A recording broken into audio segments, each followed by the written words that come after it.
of great value because, the way, the scale of weather systems and how they move, it's relatively unlikely that as a weather front moves through, it'll bring wind across the British Isles, or as it moves west to east, you'll get wind in Ireland that can be exported to Britain. Then the wind will drop in Ireland, it'll increase in Britain, so you can move power back the other way.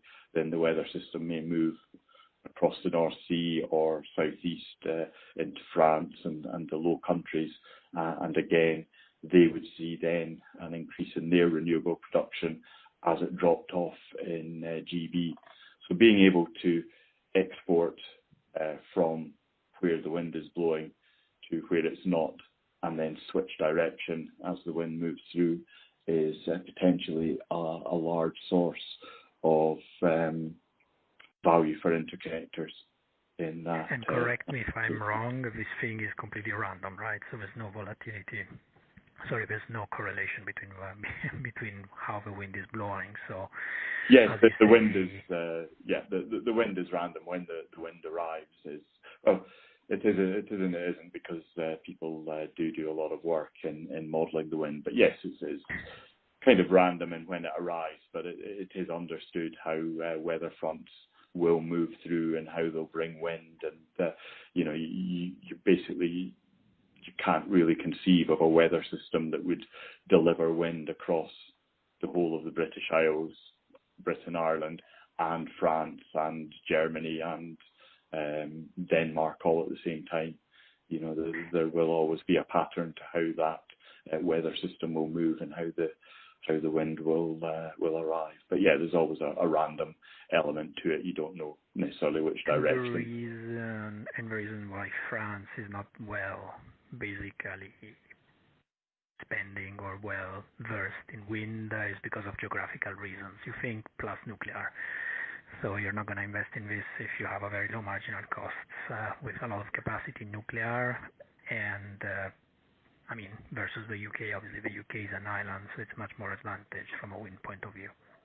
Yes, the wind does blow an awful lot in Britain. So yes, there are relative advantages in terms of the size of resource, in terms of investing in wind power in the British Isles relative to France. But of course, there are other renewable technologies, particularly solar, which would be much more beneficial in the south of France.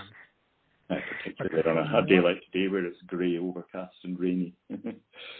Yeah, but so from what you tell me, there is actually, apart from correlation, which is probably the more difficult one to determine, there seem to be at least two structural factors for which, I don't know if I interpret well what you tell me, for which spreads should actually be higher rather than in line with the future, unless, and this is why I was asking, there is like a glut of supply of interconnectors that will eventually come and will take advantage of this, and therefore the arbitrage won't basically stay there. So, am I right in thinking that? Yes, yeah. Obviously, as price differentials between markets, whether it's the British and French power market, or the WTI and Brent crude market, or the continental and British gas markets. So the price differentials are supported by a lack of ability to move product from one market to the other. If you can move product completely freely within a market, then you'll have a unified price. And of course, because there's limited interconnection, then there's the ability for those price differentials to be supported, perpetually, forever.